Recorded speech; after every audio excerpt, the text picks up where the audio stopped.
Earlier, you mentioned events. How did you stumble upon that, and then the why behind it? Comes to that whole the human condition of why we do what we do. The quality of your life is based on the quality of your relationships, and the quality of your relationships are also based on how frequently you meet with people in person. That it's really about providing value where we as a community are bringing that information from within our community to provide to the community, and just keeping that going. It's always this balance of having everything from podcasts to magazines to videos out there as it is to meet regularly.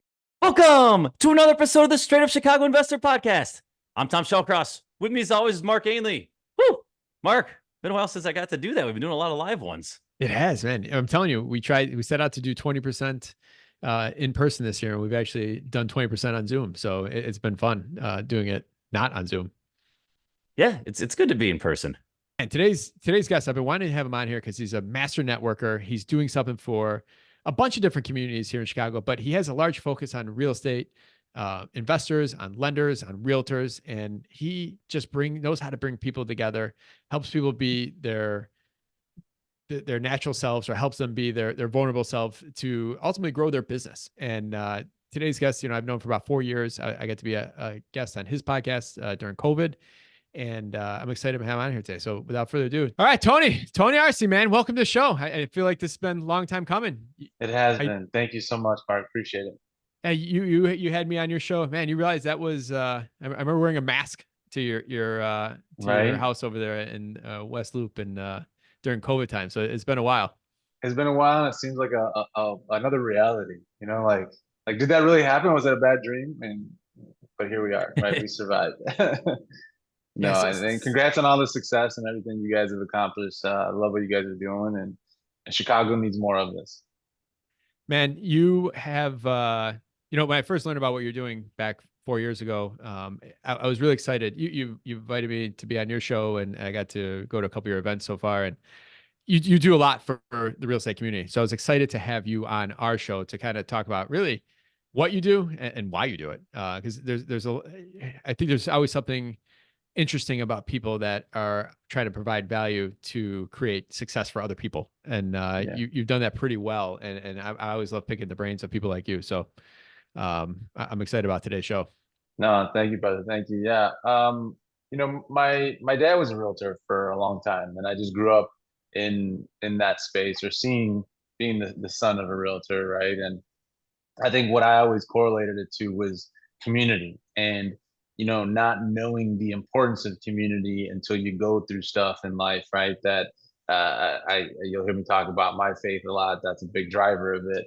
But that one of the things I've heard at church is either you've been through something, you're going through something, or you will go through something. And I think when you look at life like that, it's really about how do you prepare for those moments, and try to avoid them as much as possible, right? It's a smart man learns from their mistakes. A wise man learns from other people's mistakes. And so kind of learning from those experts as well. And life is very intricate. So that was really the catalyst behind all of it, is that as one, you share your story, and in another way that you learn from experts, you really connect with people from that perspective. And to me, a realtor is kind of the starting point, or real estate rather, right? That sense of where you're from, right? If you identify with a specific country, a specific neighborhood, right, city, there's all these affiliations to really where that is. And it just seemed logical to start with the realtor in mind when it came to building community. How old were you when you thought of that, right? Like, how old were you when you said, hey, I think I'm going to follow in the footsteps here. I'm going to be in this industry. Oh man, I've been 25 for a long time, so I just me too, man. Just keep repeating it. Well, I mean, this wasn't too long ago when this all kind of came together. So I was actually out at speaking at Columbia University in New York City in like 2018, and was speaking on personal branding and its impact on one's career. And we had done a pilot program there where I just had a personal brand marketing company, didn't have a community yet, but having gone through some things, I shared my story after communicating to the students that part of a good personal brand is being able to communicate an authentic story, but one that's vulnerable.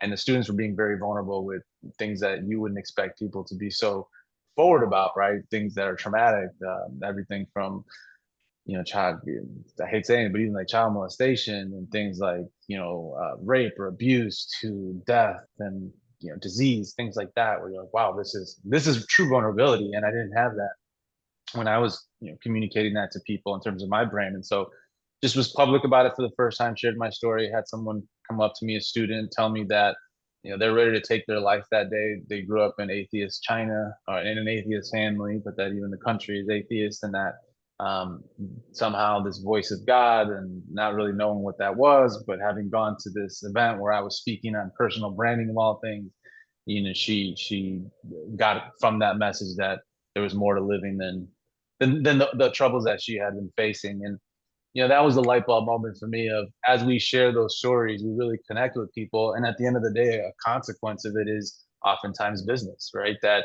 everyone is out there trying and hustling, and we don't get to see each other truly. And you can connect a lot more from that premise of being vulnerable and sharing that. And you're seeing that in social media, right? That they're telling you the only way to really connect with people on any level is to be more personal and personable, but personal, that's the invitation. So yeah, it was an evolution from that kind of a starting point, taking reference from Humans of New York, which was something, an Instagram account that I'd been following, and then combining that with like the Michelin Guide. Like, how do we curate an experience between professionals that we can recommend, who we can connect with more on that sense of, yeah, like human to human connection versus just business. How do you humanize that aspect of business, I guess? Are you from Chicago, or where are you from? I am. I'm from Chicago originally. Yeah. So Where'd you grow? north Where'd you grow up? side, north side, and then northwest suburbs. So like the Buffalo Grove area, Wheeling area. All right, nice. Yeah. Stevenson? Wheeling High School, Oh, okay. actually. Yeah, All yeah, right. yeah, yeah. Nice. Tom's a But yeah. Northwest Sider. Yeah.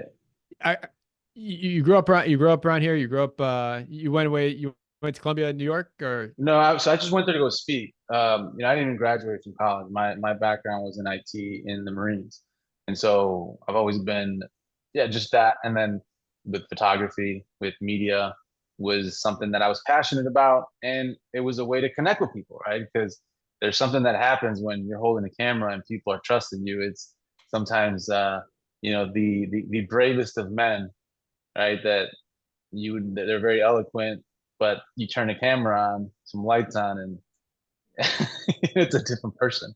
And so there's a lot of vulnerability in that. And I just started to see that connection between media, even before social media and everything else, that was really important to the human story too. That trust, right? That someone gives you. TFOCB, the face of Chicago business. That's Yeah. that's if It's I the face know. of community and business. Oh, okay. Yeah, yeah, Okay. yeah. So it was that, we've gone through some rebranding, and now we're finally evolving past all that. We're going to be called Vibe Society. So that's part of something you'll see coming soon, just because it is a long name, and that was never the intention, was to get to this point. It wasn't like it was a clear line of sight that this is what we wanted to be, but when we grew up, but here we are, and now we're really owning that identity. Tell us about kind of when it first started. It started under the face name, Of but Chicago business, yeah, yeah. yeah, how did that start, or like what triggered you, like, this is what I'm going to do and this is how I'm going to do it, and these are the people I'm going to invite, and this is what Yeah, we'll offer. Like, tell us yeah, about no, kind no, of that no. offering and how you've helped people with that, or if you got any stories. Yeah, I mean, that was the catalyst, was at Columbia University with that student. That was something that was just that light bulb moment of going up on stage, praying beforehand that it was something that was bigger than business, more than just that. And from that standpoint was the beginning of it. And then the Humans of New York part of it was, I don't know if you're familiar with the story, but for those who aren't, is that it was a photographer who was taking pictures of random people on the streets of New York, and then getting a little story from that. They amassed some like 15 million followers. And I thought, what if we did something like that, but focused on the business of a community? So instead of just it being random people on the street from anywhere, right, in the world, because New York's the transient city, that it would be that we would focus on the business community. And from that, realizing that we were missing a huge part of that story, which was the everyday person, which is when it shifted from Chicago business to community and business. But all this really started just pre-pandemic. And the podcast came as a result of the pandemic, because then how do you can't really communicate. It's hard to, but podcasts started popping up a lot more prevalently. And he just started to see how this was eventually going to become the way that we communicate, in a lot of ways. How do you share that story on a broader scale to where you're not having to share everything at once, but when people first meet you, it seems like they have a connection to you because they've heard your podcast, or they've checked out your story, or they looked at your Instagram, or whatever it is that is a window to who you are. So yeah, it was all an evolution from that idea, Humans of New York, trying to make it into a professional community based on content, to where we eventually introduced podcasts, and now just gotten a little more specific with niche community like events and gatherings. Well, let's talk about getting it off the ground, right? Because I feel that there's a lot of listeners here who they're going to start a wholesaling company. They're realtors, and we're becoming investors, and we need to raise money. Everyone wants to have that exposure. Step one is very hard, though, right? It is. Talk about just the early days of getting it off the ground. Some of those, I'm scared to put myself out there. What are my family, my friends going to think? Talk through that experience, because I know a lot of our listeners are going through that. No, absolutely. And I think the biggest thing is when it comes to the way you market yourself. And today it's more visible, right? To where it's the tools that once were only for a specific group of people. So back in, let's say 20 years ago, having a camera crew follow you around, do things. Now we have our phones. It makes it much, much easier, that people are seeing, like, look, at this point in business, either you're going to have to pay for influencer marketing, or you're going to have to be an influencer yourself of some sort, right? And influencer doesn't mean this total content creator. It means someone who can influence others in a particular direction, right? That they take your advice, that they take your suggestions on what to buy and what move to make. And so in any capacity, I think building that credibility is so key, that you don't start when you're ready to launch a business. I think at that point, I don't want to say it's too late, right? But now it's almost a forced thing, that at any point, wherever you're at, it's start now. Right? Don't start when it's like there's really not an excuse not to be building content if you're someone who's trying to accomplish something that's based on relationships, that's based on any sort of outreach, cold calling, getting investor money. It's about being able to, again, be vulnerable by sharing that story, to where you're inviting people in, but it doesn't start when you need it. It starts when you're being authentic, because there's something that you're passionate about. There's something that you're an expert in. There's a value that you're given when you turn that camera on, or when you interview someone else on a podcast. So I think it's really about establishing your brand before you're even considering launching a business. That's so interesting, because, man, like I love that, Tony, because if you think about it, what we're doing today, I just got a call before this, and it was an opportunity that only happened because I did something 2 years ago. The guy's like, listen, I loved what you did there, and I had to call you, and I want to do this with you now. It's like, so it's laying the groundwork, and building that personal brand. It's funny, like, to have it's so, I don't know, like, I really thought a lot about this. I launched my own personal Instagram page recently, outside of the companies, and it's like, wow, and just kind of scrolling through, it's just amazing. Like, everyone is now a brand. Like, everyone is now their own advertising. It's just kind of crazy, like, how where this has shifted to, and it's been happening for a long time. I'm just late to the party, but it's amazing. Like, if you are going to, you see so many people right now building that, and they're not even they're building it, and they're not even sure what they want to do next, but they're laying the groundwork, and that's just the world we live in. And I'm just repeating what you said, but it blows me away, of like, that's the world, and I've kind of not seen it go by my eyes in the last couple of years. Well, and I think it's because we're living under such a big microscope, right? That when you and I are going to school, whatever, high school, junior high, middle school, whatever, that you're not worried about what anyone thinks of you really outside the walls of your school, right? And today, kids are now aware that if something happens inside the walls of their schools, it could be around the world in no time, right? And you're getting this unwanted attention. And so this awareness of what content can do for you is a lot. It sits more in the younger community who's grown up with it, right? Kids today are just born with a phone in their hand. But I think that's where we're seeing, like, whoa, look what happens when you're intentional about something like this. Look at what happens when you can actually understand the value it brings, that you pick up the phone and you call someone and they know who you are already. Like, oh yeah, I check out your podcast. Think about the level of just how many walls come down as a result of that, where you're not having to introduce yourself because like here's a man who needs no introduction. And I think that's really what a personal brand is. And you know, you can, not to getting too far off tangent, but like when you think about identity in this culture and you hear about gender and this and that, I think what it comes down to is that people really want their identity to mean something, right? This is what I represent and stand for. And when you look at what names used to be in like the Old Testament and the Bible, right? Things like that, they carried a lot of weight, but that's like your personal brand, right? It's saying that here's your name and here's what it represents. And so in a sense, we're now less trusting of that. And we're a very like, hey, who are you? Who's calling me? You know, what do you want? Kind of thing. And so if you can kind of appease that part of where you know you're going to have objections and you can kind of satisfy that from the beginning, like this is who I am before you even ask. That's really to me what a strong personal brand is. One who understands that people are going to form an opinion one way or the other, but it's what are you providing them so that it goes the way that you hope it goes and not the way that you know their imagination runs wild with it. Yep. Tony, good stuff.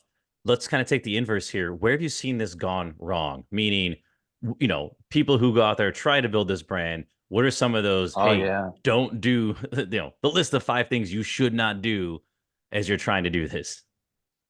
You know, I think honestly, it's a recurring theme of ours when you ask people like the opposite of that, like what should you do is be authentic. But I think the opposite of the inverse is really to be disingenuous or chase the likes and the followings. You know, where I think that's where you're starting to see a lot of people in real estate just I think make a huge mistake. Is like they somehow think that the more followers they have, the more you know views they have, that it just necessarily translates to more transactions, more real estate, more money, and it really doesn't, right?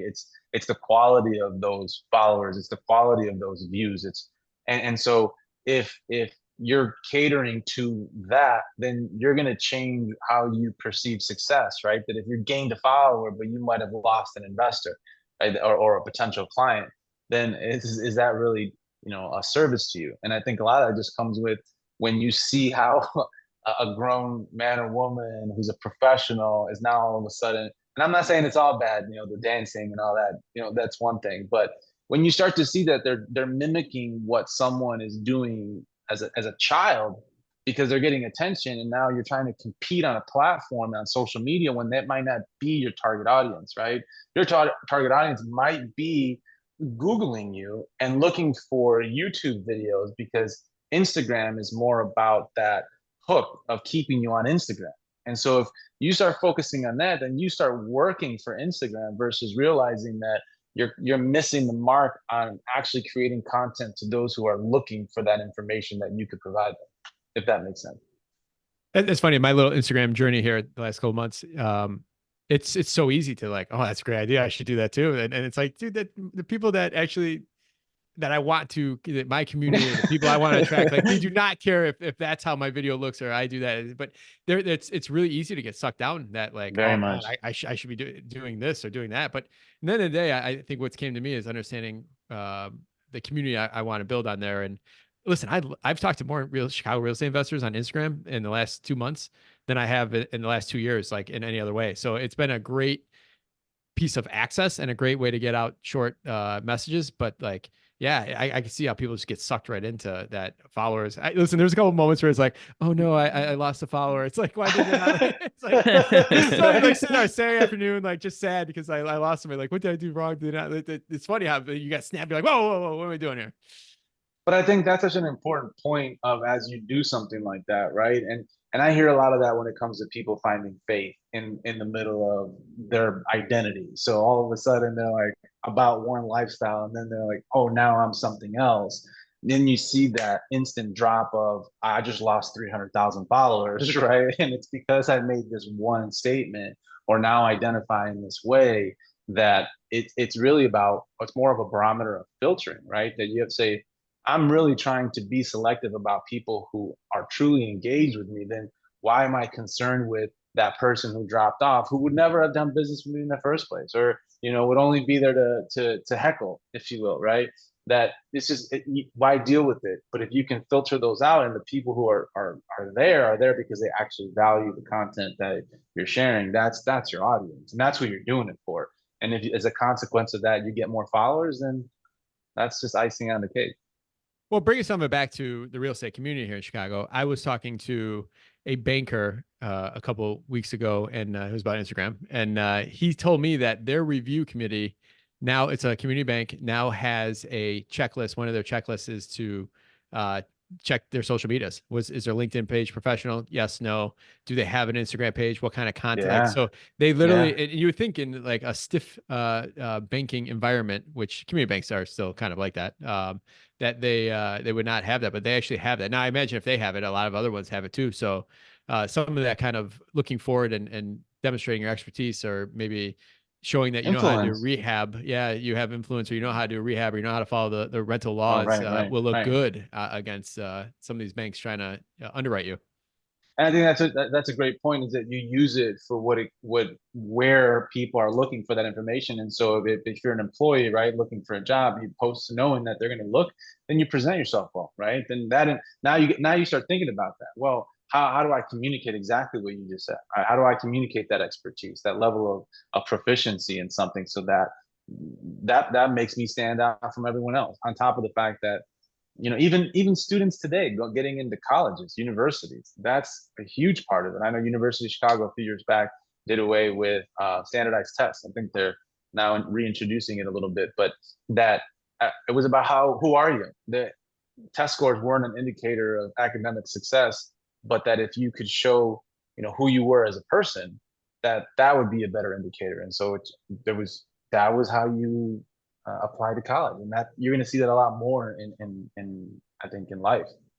Well, a lot of what you were doing with the face of Chicago business, or when it was branded that, you literally in the West Loop built out a studio, and you were offering it to people in your community to come out there. Not only were you interviewing them, but you were allowing them to host their own podcasts and giving them that forum. Like, what made you think of that idea to do that, and how successful was that for them?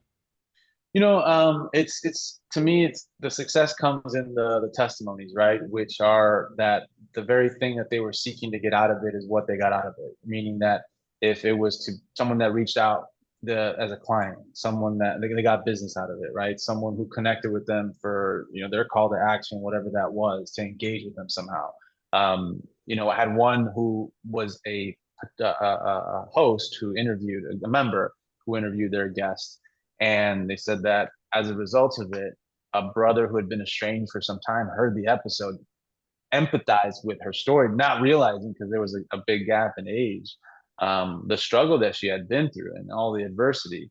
And as a result of that one episode, they rekindled their relationship. And, you know, when you hear things like that and you just hear the impact that someone can have on another, to me, that's, I mean, it's amazing to see that. So the idea that though came from how I personally view relationships, and it's meeting people where they're at. I took a lot from Oprah Winfrey, where she would interview a lot of people, right? And she wasn't an expert in anything, but she took on that role of almost of what the audience would be asking, right? And from that perspective of an ignorance of not really knowing, I don't really know anything about this, but tell me about this.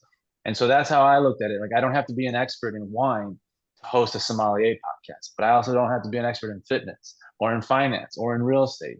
And so as that member, now you have access to host, almost like renting out a room where you get to be the host of that podcast. And so it would be the Real Estate Moguls podcast, for example, hosted by Mark Amon. And so that's where you would see that, you know, the association to the person. But now the way I saw it and see it in the vision for the future is really that I love Mark, I'm going to follow him.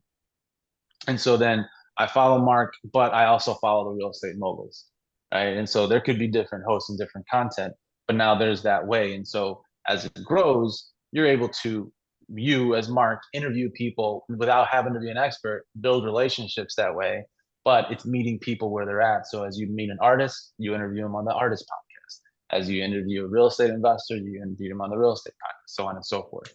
So right now we have 30 plus podcasts, but the idea is that as one becomes important to have, then we would just grow that. And the idea is to grow and expand across the country and the world. So we're already in Colombia, the country, and we're just opening up influencer houses basically. At what point do you have to say, hey, this is or isn't working, right? Because it's a grind to get, Mark and I went through this, to get it off the ground, to do everything. At some point, though, you want to keep throwing good money after bad, right? This isn't working. We need to pivot. Talk about that intersection there. Well, I think it's not really for us. It wasn't like it's not necessarily a pivot as much as it's growing in general. So it's having multiple. So we don't just doing real estate, right? We just launched a fashion magazine, and so there's sponsorship, advertising that we're selling there, right? But then we have memberships, and so it's really about how do we grow this, because everyone needs content. And so when you can provide a service in which people are getting more than what they would pay for somewhere else, because we are also a platform, but also on the same basis, if I know that I'm a realtor and I need content for my listings, and I go to a local videographer, well, I get my content now, and now I'm on my own with it. Whereas when you work with us, the idea is that you now also have a platform and distribution, so that because we're working it in as a story or content, and that's really what we are, is we're a uh, a content creators platform that each of our members are getting a subsidized cost to content creation, because we also offset it with advertising. Got it. Makes sense. Yeah. So this is anyone can benefit from this, right? Like this is open to anyone who's looking to get themselves out there.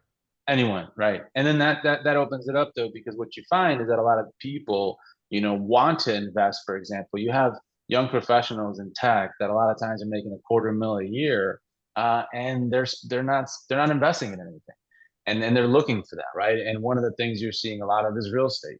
And so we put on these events where you do get a lot of individuals who come, who have the resources but don't have the direction in terms of where to invest their money. And so a lot of that is giving options where it's not just real estate investing, but maybe it's buying into a franchise, maybe it's buying businesses, maybe it's investing in tech, whatever that looks like.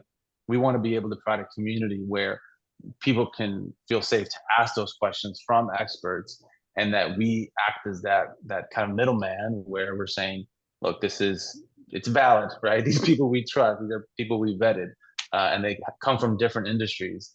And it's really about that cross collaboration, right? That everything, we're all involved in something. No one's one dimensional anymore, right? We're all doing different things. And you might be in real estate, but you might have a band, right? And you're totally in the music over here. So there's a lot of that.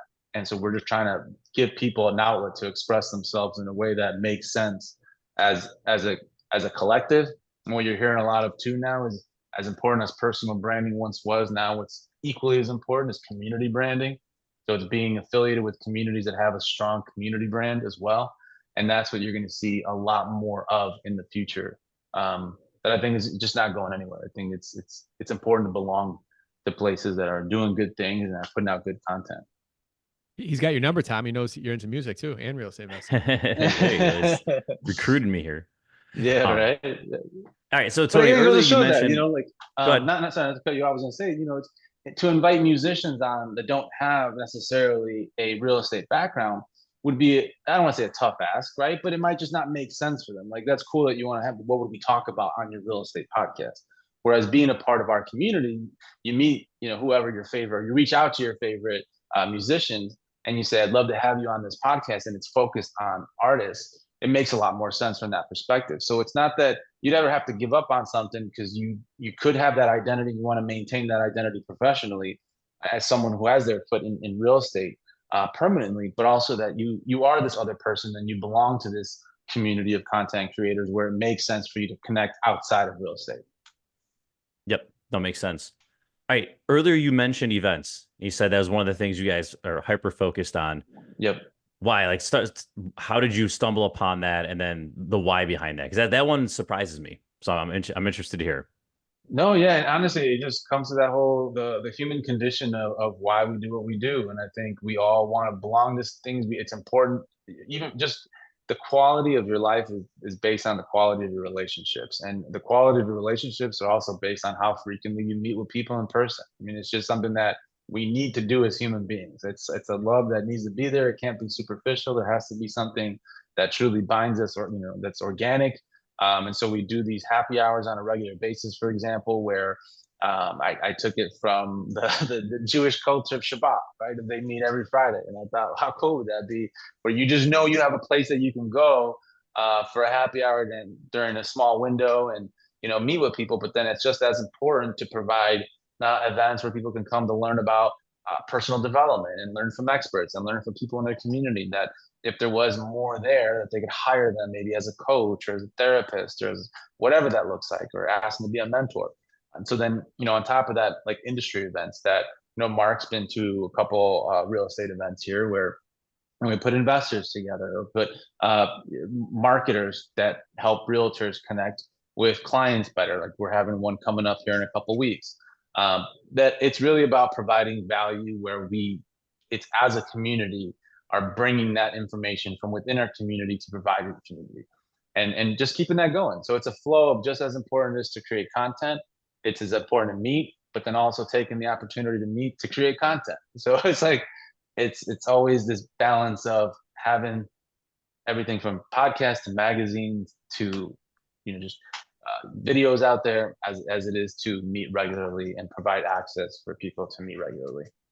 One of the things I think you have a talent in, or a skill set, is bringing the right people together. How at these events, how have you, I've been to a couple of your events, and it's always people I don't know. Like, that's the amazing thing. I love that. Maybe I know one or two people, but it's just so great that you get to meet a whole room of new people. How do you go about curating your invite list, I guess, for some of these events you're doing? No, I feel blessed, man. Like I said, my faith is everything. I pray for this thing, so I always pray for God to bring the right people and remove the wrong people. And so far, I'm batting 100%. So that and I think it's just, as you reach out, I make the invitation. You see someone, you vet them online a little bit, right? And then in the end, you end up having that initial call with them, and if it works out, which most of the time I'd say it does, but you invite them in for a podcast, and then based on that podcast, get to hear their story. You're like, this is someone we want around. And a lot of times, that's the case. But if there ever is that, if you see a red flag right away, it's just like, why put yourself in that situation?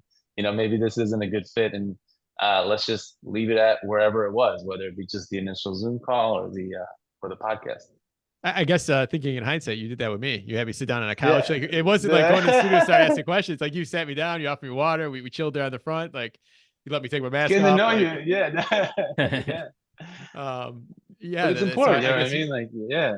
I was one of your success stories, I guess, in that, hopefully. So, and for me, it's always important. I mean, just the other general comment, like, you go to some of these meetups and when people are looking there just to take, right? Yeah. Hey, like, I'm looking for funding for my whatever, and like it's like the world's biggest turnoff. Yeah. Right. Like, if you have questions, cool, ask them. But like, when people are in there just one-minded, like, hey, this is what I want, and like not looking to interact in any sort of way, to give in any sort of way, it's just like, man, like, it shows so obvious. Maybe not obvious to them, but it's just so obvious to everyone there. It sucks. It just drains the room. It really does. And I think too, what I heard a lot, which comes to mind, is making, and especially women, feel safe, where you hear just in a lot of these rooms that, people are just people. And I don't think it's a man versus woman thing, and that it goes both ways, right? That if you just have those individuals who are a little more crude or whatever, or make people feel uncomfortable, right? It deters. It's one, I don't like being around it, and that's why I don't go to a lot of events. That it's just like, hey, this is the kind of thing, the vibe there. I don't want to be a part of it, and I think a lot of people feel the same way. And so it's really being able to provide a space like that. And I think the only way you can do it is by letting people. You see them out, right? You know who's who a lot of times, but when you don't, it's like with Mark, having to sit down. Who are you? Yeah, no, it was a good experience, but it was different. But it's funny in this world though today, like, different ends up like, what's he doing? Like, so it's great how I left her thinking like, that was so cool. Like, that's how that would have happened 50 years ago if how people communicate, the network and so forth. Like, it's superhuman. It's everything's so much faster and sped up these days, trying to get to your next appointment. It really is. And I think it's such a consequence of, I just heard a psychologist talking about that there really is something that we need to be aware of psychologically, that when we feel impatient, when we feel like we need to rush for the things that really, I mean, waiting in line at a grocery store or something, and then you can get impatient, right? That's actually a condition in the brain that that's not normal. Like we're not programmed that way, but there's this sense of go, go, go, where I think that's where you're starting to see that, you know, we're just kind of flying by through life, and it's already July here, and I don't even know how it is. It feels like it's still January time wise, right? That it blows by. So I think it's just as important to slow down and actually get to know people, and you know, and I don't want to say interview, but like when you have a podcast like that, that to me is a time to slow down and be intentional about getting to know someone, and form a good relationship. Yeah, Mark, I think you were the one who introduced me to the ruthless elimination of hurry about a year or two ago. That one, I mean, it's top of it jives with everything, Tony, you just said, because I just reread it, and man, that one's so good. Right, that's the one that clears your mind. No, and it's, you know what, it's just, life is so much easier that if you rush, you make mistakes, right? If you rush, you can, you know, something might break, something might fall. If you think of it in just in terms of your everyday kind of living, and if you slow it down, you make less mistakes, you know, you feel better about things, and at the end of the day, like you end up accomplishing just as much when you don't feel hurried, because you feel like you're doing quality work. And I think we just live in a society, or even today with content. I mean, like, get it up, just get it out there. You know, doesn't have to be perfect. Just put it out there. More is better. More is better. That I think sometimes you need to put that aside and like go to an event. You know, small gatherings versus, you know, 300-400 people where you can't hear anybody, and you know, you go to something intimate where you got 25-30 people and you can actually have conversations. I think that's really what the world needs more of on a regular basis. It sounds so corny, but the be present, and man, that's something I fight every day. Yeah. I rebuilt my schedule last week to start this week, where I have blocks of time every single day where it's like I could do the things that I'm worried about doing when I'm with somebody else. Yeah. Because there's like this freedom of like, all right, I got time. I could do that later during this period of time. I could focus and be with Tony and Tom right now. Like, so Yeah. And I do it with my kids too. It's just funny. Like I think about my kids when I'm at work, and I think about work when I'm at with my kids. So it's painfully distracting if you don't have control over that. It absolutely is. And I think, you know, being organized for me is very helpful with that, where as long as you have a calendar and you know where you got to be and you commit to those things, and then you have a rule about it, right? Like, hey, this is the time I'm spending with the kids, and this is what I'm going to do, and nothing else. I'm not going to think about anything. I'm not going to look at my phone. It's not going to be in the same room as me. And I think that's vital to that balance. We talked about a few kind of call it tips for, you know, people listening. One of the things that they can never do enough of, or even me and Tom, is the networking piece that we're talking about. Yeah.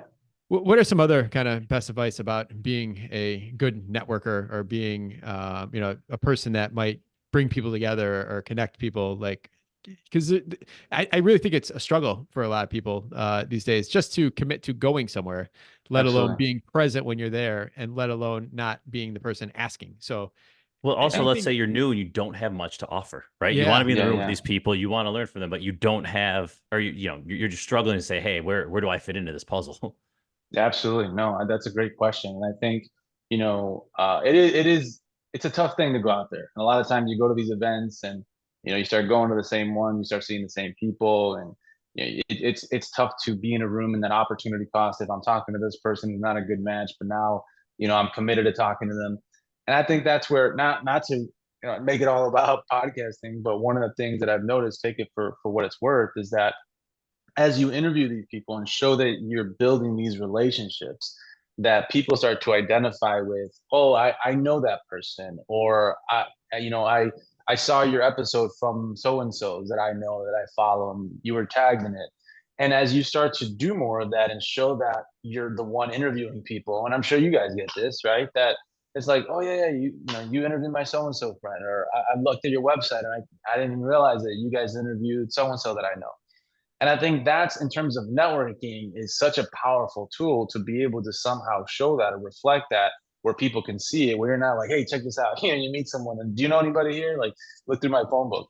But I think it's, how do you make it so that it's top of mind, right? That if they come across your content, there's a good chance they're gonna find something that that relates to them or that they know someone, but somehow, some way is being relatable in a way that's organic.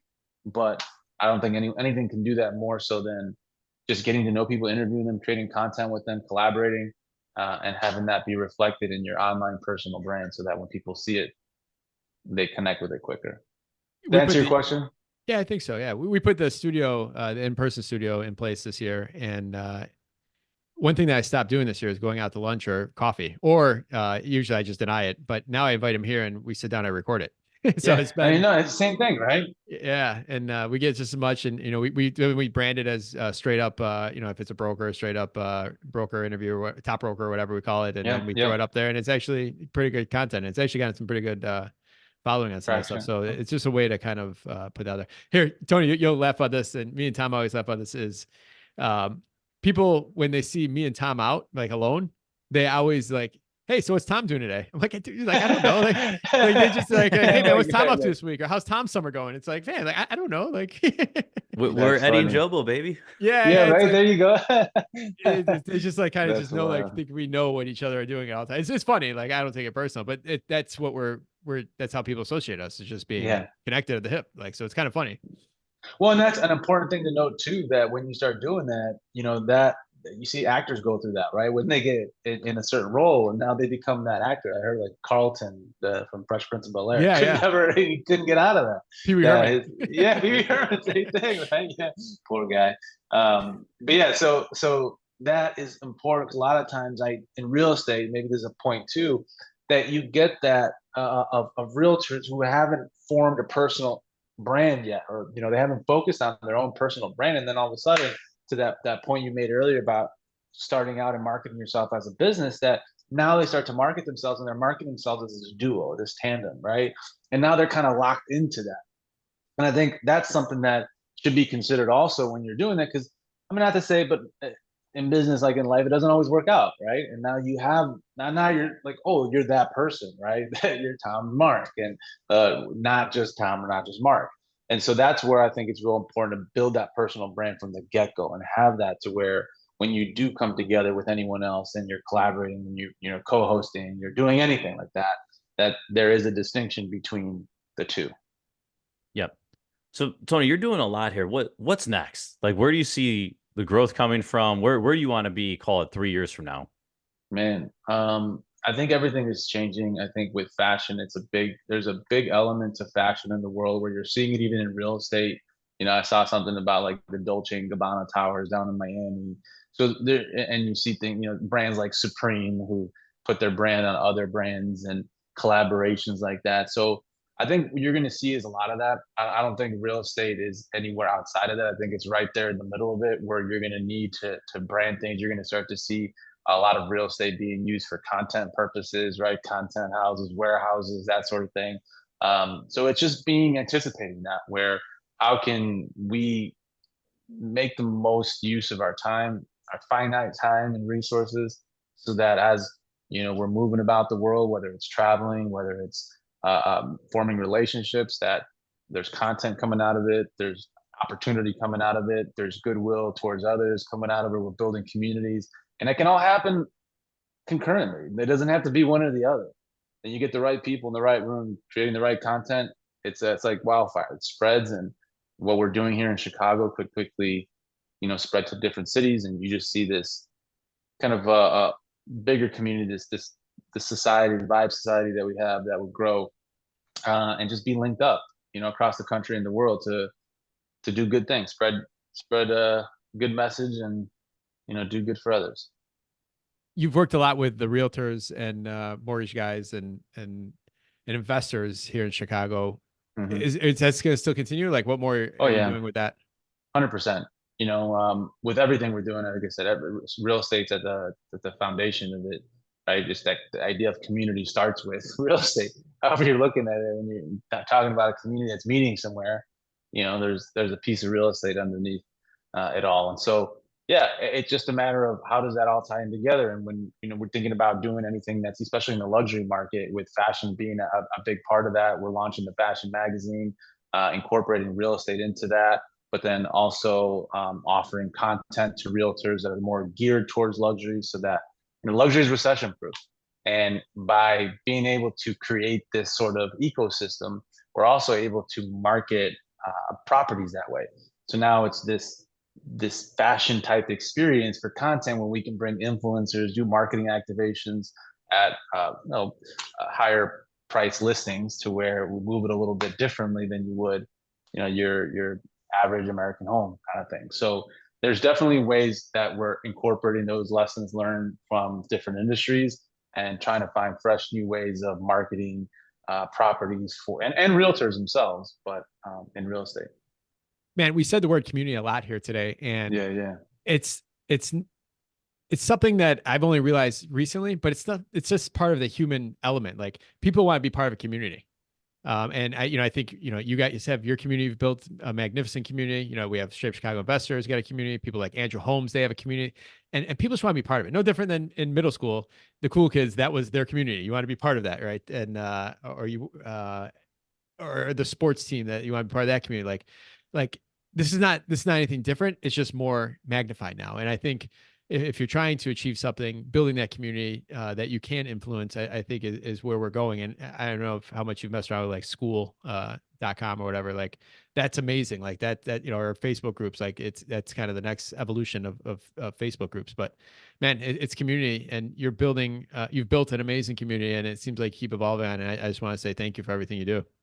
No, man, thank you. Appreciate you. And you've been a huge inspiration as well of what you're doing.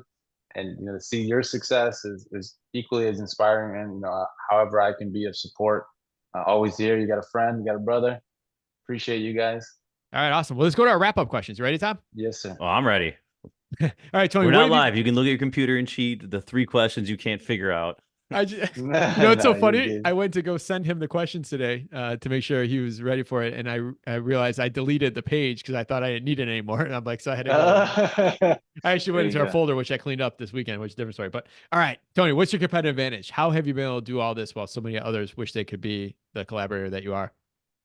Man, no, my competitive advantage is Jesus. That's all. That's it's like I said, that prayer, that to me, the Bible, everything that's in it is built on that community.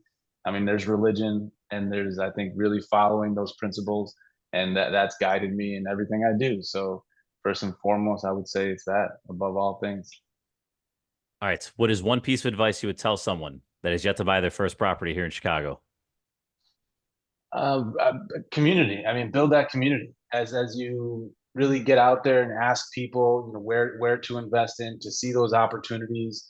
I think it's huge to do your research, but in a way that's getting your boots on the ground and getting out there, as opposed to just doing your due diligence online and kind of just sitting behind a computer. Is really talk to people about what you're looking for that align with your values, your culture, your all of that, because that's, as you're investing in things, you're going to have to. I think it's more than just money, right? The headaches, as you guys know, having a good team around you, building that. Networking in that way, so that if you're investing, you're not managing your properties and having someone else manage that for you. All right. When you're not building bridges in between communities, what do you do for fun? To be honest with you, just this is it. Everything I do is just, it's a lot of fun. This has been a really wild experience to be someone who didn't grow up with that kind of access. I'm first generation American. Both my parents are Mexico. That the opportunities that are now presented by being able to reach out to someone, and then having them on a podcast or creating content with them. All of a sudden, I found myself at Michelin star restaurants, and these wild experiences that you wouldn't think, meeting celebrities, artists. So it's a lot of fun, and it never really feels like always working. Yep. All right. What is either a good book, podcast, or self-development activity that you'd recommend to our listeners? I mean, you heard me say the Bible, so I always promote that, number one. But Never Split the Difference, I think, is one of the books that I always recommend. Chris Voss. I think his life is a negotiation, and to learn how to speak effectively, especially in high tense situations, is something that would have benefited me a long time ago. But you live, you learn, and definitely communication is key. And I think understanding it in that high stakes environment, like he explains it, is a good read. We're working on having him come on the show. I like that we tried to negotiate with him too. Like, hey, let's see if this guy actually comes out. Yeah, that's literally what we're doing. So.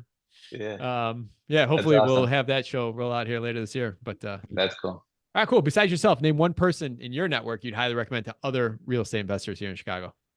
Man, I think Laquan Henley, he's someone that I've come to really respect in real estate. He's a realtor, but also an investor, understands the certain deals that I think aren't really being talked about.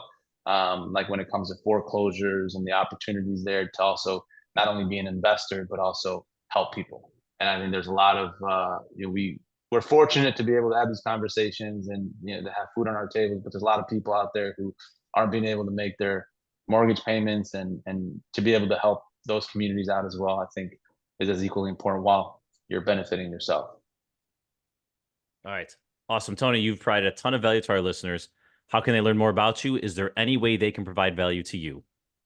Yeah, give us a follow, like all those good things on our social media, LinkedIn, TFOCB, and that's TFOCB, or the face of community and business. We're also at www.tfocb.com, but definitely check us out and, just shoot us a message. Let us know what you think and what kind of content you'd like to see, or people that you'd like to see be featured. All right. Chicago Fact, Mark, who's sponsoring, who we playing for? All right. Today's sponsor, Kaiser Group, and we're playing for Gary Beaconridge. Gary bought a t-shirt off of the merch store at straightupchicagoinvestor.com. But today, Gary, Tony and I will play for you. If we get this question right, you get a $50 gift card brought to you by Kaiser Group. All right. So we're recording this just after the 4th of July. This always reminds me of the Taste of Chicago. Now, I know they moved it to September, but growing up, it was always, right around 4th of July. July 3rd was the big fireworks. So my question is, in what year did Chicago host the first Taste of Chicago Festival? And your options are 1975, 1980, 1985, 1990. 75, 80, 85, 90. All right, so we got to pick two different things, so that way we got a better chance for Gary to win here. All right, well, I'm gonna say 80. You say 80? I will. I'll say 75. 80 it is. Nice work, gents. Boom, boom. All right. All right. That was a wild guess. I had no clue, but I would have guessed sooner. I would have done 85. 90 seems too recent, but I probably would have fallen in the 85 category there. I never went to it until I was working downtown, and I think I went once and was like, I'm never going back. Yeah, we used to take the train down from Schaumburg, actually. It was a drunk train. It was a mess, but good times. All right, awesome, man. Tony, thanks for coming on. Oh, actually, here, I forgot real fast. Gary, you get a $50 gift card brought to you by today's sponsor, Kaiser Group. So congrats. And we'll actually put your name back in so you can actually be redrawn again. And if anyone wants to be part of this, you can leave us a 5-star review on iTunes or Spotify, or buy something off the merch store. So, awesome. All right, cool. Guys, Tony, thanks for coming on. Tom, thank you. Listeners, we talked a lot about community, about networking. Tom and I, for the last 4 years, have been building this community, the Facebook group. You have Build Your Team at straightupchicagoinvestor.com. We have literally all of the networking events here that we just recently updated last month going on in Chicago. It's summertime. Get out, network, find your community, find your communities, and it'll definitely pay off dividends in the end and help you going after what you're going after and not even realize you're going after yet. So please, straightupchicagoinvestor.com, check it out. We built a community that you can be part of, or at least help you bridge to the next community. So Tony, thank you. Tom, thank you. Listeners, we'll see you next week.